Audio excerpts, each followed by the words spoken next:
श्री कृष्ण शर्मा जो हैं वो सामाजिक कार्यकर्ता के साथ साथ पार्षद पद के प्रत्याशी में बिल्कुल जनता की पहली पसंद बने हुए हैं। इसके पीछे इनका कार्य करने की शैली और जनता के बीच इनका लगाव और जनता का इनका योगदान सबसे बड़ा देखा जाता है। श्री कृष्ण जी वर्तमान में बहुत सारी पार्टियों का इन पर एक तरह से हर पार्टी चाहती है कि श्री कृष्ण शर्मा जी को हम अपना पार्षद पद का टिकट दें, लेकिन श्री कृष्ण शर्मा जी वर्तमान में एक तरह से वार्ड 54 के जनता के पार्षद पद के उम्मीदवार हैं। जनता इनको जानती है, जनता इनको मानती है और जनता इनके लिए बहुत कुछ करने की कोशिश कर रही है। शर्मा जी आपका पुनः स्वागत है। जी धन्यवाद। शर्मा जी मैं ये चाहूँगा कि जो वार्ड 54 है जी, सिलसिलेवार तरीके से वार्ड 54 में बुनियादी क्या क्या दिक्कतें हैं, क्या क्या समस्याएं हैं? सर यहाँ पर दिक्कतें तो बहुत हैं। क्या कितनी दिक्कतें गिनाई जाए आपको? बुनियादी दो चार दिक्कतें बताएं। नहीं, जैसे यहाँ पर क्या है, एक तो साफ सफाई का बिल्कुल भी वो नहीं है। रोडें इधर उधर सब टूटी हुई हैं और नालियाँ सब बंद हैं। हमारे जो वर्तमान पार्षद थे उन्होंने अब तक इन चीज़ों पे तो कोई ध्यान दिया ही नहीं। इन चीज़ों पे कोई ध्यान नहीं दिया है उन्होंने। और आज के टाइम में आप बाहर निकल कर देखोगे चारों तरफ जैसे अभी पतझड़ का मौसम था, सब पत्ते वत्ते जो भी हैं सब उसी तरीके से पड़े हुए हैं रोडों पर। और रोड काफ़ी रोड डैमेज हैं, लोग उसमें गिर जाते हैं, वो करते हैं। लेकिन यहाँ पर पार्षद प्रत्याशी कभी लोगों को नज़र भी नहीं आया हो। जो पार्षद हैं हमारे वर्तमान, वो यहाँ कहीं किसी भी क्षेत्र में जनता के बीच में कभी नहीं आए हैं। तो इनका यहाँ पर मेरे हिसाब से तो अगर पार्टी इन्हें चुनती है, इन्हें वो करती है, तो निर्णय गलत होगा। वो निर्णय गलत होगा। हाँ। तो यहाँ पे कितनी आपकी क्या बोलते हैं, कितने आपके मतदाता होंगे इस वार्ड में? नहीं, इसमें हमारे मतदाता हैं 15,000 कुछ का है। यहाँ मतदाता क्षेत्र आते हैं आपके मतदाता? ये हमारे इस क्षेत्र में सेक्टर 1 है, सेक्टर 3 है, सेक्टर 5 है, सेक्टर 9 है और सेक्टर 11 है और आधा सेक्टर 13 है। अच्छा, यहाँ पे जैसे आपने बोला पतझड़, बिजली हुआ या नाली हुआ या कूड़ा, या मैं जो सबसे बड़ा मुद्दा देखता हूँ इन सब कॉलोनियों में अतिक्रमण। हाँ, सबसे ज्यादा जो है, हाँ, चाहे वो इंदिरापुरम हो, चाहे और कोई क्षेत्र हो, वसुंधरा हो, वैशाली हो, इनमें अतिक्रमण। हाँ जी। तो यहाँ पे इन सब चीज़ों को वर्तमान जो पार्षद है उन्होंने इसके लिए कुछ नहीं किया? नहीं, वर्तमान पार्षद ने किया। वर्तमान पार्षद ने अब माननीय मुख्यमंत्री जी पोर्टल पर डाल दिया कि जी यहाँ ये चल रहा है, बिल्डरों के खिलाफ डाल दिया। ये आजकल वर्तमान पार्षद और वो फिर शांत भी हो जाते हैं। किस कारण से शांत होते हैं वो तो वो जानते हैं, वो तो जनता सब समझती है इस चीज़ को। हाँ, क्या कैसे शांत हुए, कैसे क्या हुआ।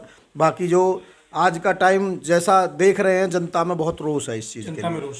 एक सवाल आ रहा था, जनता का सवाल मैं आपसे पूछता हूँ कि जनता आपको बहुत चाहती है जी, तभी मैं आपके पास आया हूँ जी। लेकिन जनता का ये कहना है कि भाई श्री कृष्ण शर्मा किस पार्टी से चुनाव लड़ेंगे? तो आपकी जो प्राथमिकता है जी, वो सीधे तौर पे मैं चाहता हूँ कि बताएं कि किस पार्टी से चुनाव लड़ना चाहेंगे? नहीं, मैं भी बीजेपी से टिकट मांग रहा हूँ। मैं भी काफ़ी पुराना कार्यकर्ता हूँ। पिछली बार भी मैंने मांगा था और पहले नंबर पर मेरा नाम भी गया था।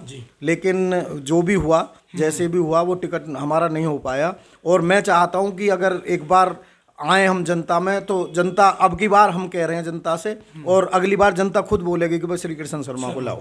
तो इस बार अगर भाई जब भाजपा आपको टिकट नहीं देती है जी 1% जी, तो श्री कृष्ण शर्मा चुनाव लड़ेंगे? हाँ जी, बिल्कुल लड़ेंगे जनता के लिए। बिल्कुल पक्की बात इन्होंने घोषणा कर दी कैमरे के सामने कि अगर भाजपा हमको नहीं चुनती है तो हम जनता को चुनेंगे और जनता के हितों को ध्यान में रखते हुए जनता की लड़ाई को आप आगे बढ़ाएंगे। हाँ, अगर नहीं, मेरा एक थोड़ा सा और कहना है। मेरी वार्ड की जो जनता है उनका ये है कि अगर ये चुनाव में आते हैं तो हम चुनाव लड़ेंगे। अगर कोई दूसरा प्रत्याशी बीजेपी किसी और को टिकट देती है तो एक बार को सोचेंगे, क्योंकि विरोध पार्टी का नहीं है। पार्टी का विरोध नहीं है, व्यक्तिगत व्यक्ति विशेष का विरोध, मतभेद है। हाँ जी। तो अगर बीजेपी आपको टिकट देती है तो बहुत अच्छी बात है जी। और अगर 1% अगर कहीं ऐसा होता है जी, तो एक बार आप विचार करेंगे जी। लेकिन वार्ड के लिए काम आप जी वार्ड के लिए करेंगे। अगर टिकट इसी को मिलता है तो निर्दलीय लड़ेंगे। हाँ जी, या किसी और पार्टी जो भी होगा निर्दलीय लड़ेंगे। लेकिन जनता आपकी प्राथमिकता है? जनता बिल्कुल, जनता मेरे हित में है आज की डेट में। और मैं अपने उससे नहीं आया हूँ इसमें, जनता ने मुझे खड़ा किया है। खड़ा किया है, तो हाँ, जनता कर रही उसके है कि भाई हितों आप, को ध्यान में रखते हुए हाँ, जनता के चुनाव हितों को, लड़ेंगे जरूर जी आप। जी बिल्कुल चुनाव लड़ेंगे, बिल्कुल और बिल्कुल। पूरी उम्मीद है कि चुनाव पूरी उम्मीद है जीत के कि भी आएंगे। हाँ, जीत के भी आएगी। मैं नहीं जीतूंगा, जनता जिताएगी मुझे, जनता अच्छा, दो जिताएगी। सवाल और था जी कि गाजियाबाद कमिश्नरेट बन गया, जी नगर निगम की क्षेत्रफल में बहुत सारी चीजें हैं, जी। अगर बात किया जाए तो उसको बड़ा लंबा चर्चा हो जाएगा। जी जी जो काम करने का नगर निगम का तरीका है, जी जैसे कि देखा जाता है कि बहुत सारी चीजें ठेकेदारी प्रथा में हो गई हैं। जी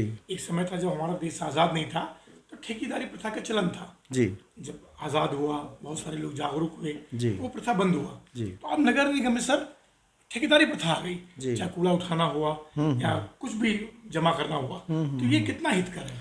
नहीं, हितकर तो नहीं होगा, लेकिन अभी जो शुरू शुरू में चल रहा है थोड़ा सा ठीक है ये। इसमें मैं देखता हूँ, मैं RWA का 8 साल मैंने RWA में भी काम किया है। हाँ, उसमें महासचिव के पद पर भी रहा हूँ, अध्यक्ष के पद पर भी रहा हूँ। तो मुझे जो लगता था कि पहले के मुकाबले में थोड़ा सुधार है वैसे। हाँ, सुधार है। पहले हम लोग भी फ़ोन करते थे नगर निगम में, तो कई कई दिन तक नहीं आते थे लोग, लेकिन अब अगर फ़ोन करते हैं तो वो तुरंत आ जाते हैं इस चीज़ के लिए। यहाँ पे कूड़ा उठाने की गाड़ी आती है? कूड़ा उठाने की गाड़ी आती है, लेकिन कूड़ा उठाने की गाड़ी का थोड़ा सा ये है कि वो उनकी स्पीड इतनी होती है कि अगर यहाँ 3 मंजिल 4 मंजिल पर कोई रह रहा है तो वो कूड़ा नहीं घेर पाएगा, नहीं घेर पाएगा। तो नगर निगम का जो मतलब तरीका है, हाँ, कूड़ा उठाने वालों को बदलना पड़ेगा। उसने बदलना पड़ेगा। या तो कोई पॉइंट बनाने पड़ेंगे, जी, जी। या जैसे अभी मान लो सपोज करो 3-4 मंजिल से आया आदमी और चला गया लेकर उसको, वो गाड़ी को लेकर चला गया, तो वो रास्ते में ही उसे रख देता है, तो उसे कुत्ते वगैरह सब उसे फिर कर देते हैं। सफाई के मामले में तो बिल्कुल अच्छा सर, यहाँ पे कुत्तों का भी हमने देखा कि कुत्तों का भी बहुत आतंक है। हाँ, बहुत तो आतंक नगर है। निगम उसको पकड़े, हाँ, और नगर पकड़ के जहाँ पे उसका स्थान है, जी जी, वहाँ रखे। नगर निगम कुत्तों के लिए तो बहुत ही ज़्यादा वो करे। यहाँ पर काफ़ी कुत्ते इधर उधर चारों तरफ से जो वैसे हैं जंगली मानो इनको भी, कुत्तों को, वो चारों तरफ से घूमते फिरते रहते हैं। अच्छा शर्मा जी, यहाँ पे जो पार्क है उनकी क्या स्थिति है? पार्क जो हैं वो नगर निगम के उससे, उनमें फुटपाथ बनाए हैं, बाउंड्री भी की हैं, लेकिन वो आप देखोगे उनका भी पता लग जाएगा। लेकिन हाँ, हकीकत क्या है, लेकिन मेंटेन जो करती हैं अधिकतर यहाँ की RWA ही करती हैं उनको। नगर निगम का उसमें सीधा कोई उनमें नहीं, ऐसा कुछ नहीं होता। माली वगैरह जो अपनी RWA रखते हैं, नहीं तो अगर माली नहीं रखें तो उनमें बारिश के टाइम जब निकलता है तो उनमें देखो कितनी बड़ी बड़ी घासें हो जाती हैं। राइट। हाँ, तो नगर निगम फिलहाल कुछ चीज़ों में ढिलाई कर रहा है, हाँ, और कुछ चीज़ें तो बिल्कुल ही नहीं कर रहा। बिल्कुल ही नहीं। स्ट्रीट लाइट की क्या स्थिति है? स्ट्रीट लाइट अभी मेरे सामने, मैंने वैसे मैं बताऊं, अभी मैंने कंप्लेन नहीं की थी, लेकिन मैं देख रहा था तो मेरे सामने ही 1 महीने से दिन में भी लाइटें जलती थी। और आप रात को एक बार आकर देखोगे पूरे वार्डों में, इसमें ही नहीं सभी में, क्या स्थिति है यहाँ पर लाइटों की। बिल्कुल अंधेरा छाया रहता है। मतलब कहीं उसमें कहीं रोशनी का नामो निशान नहीं जी। अच्छा, तो जो सबसे बड़ा एक अंतिम सवाल था मेरा श्री कृष्ण जी, उसके बाद हम लोग क्षेत्र में जाएंगे जी। अगर आप, जनता आपको आशीर्वाद देती है, आप चुनाव जीत जाते हैं, जी जी, तो अपने वार्ड में सिलसिलेवार तरीके से 2-4 बिंदु क्या होंगे जिनको आप दूर करना चाहेंगे? मैं सबसे पहले अपने वार्ड को साफ सुथरा बनाने की कोशिश करूंगा।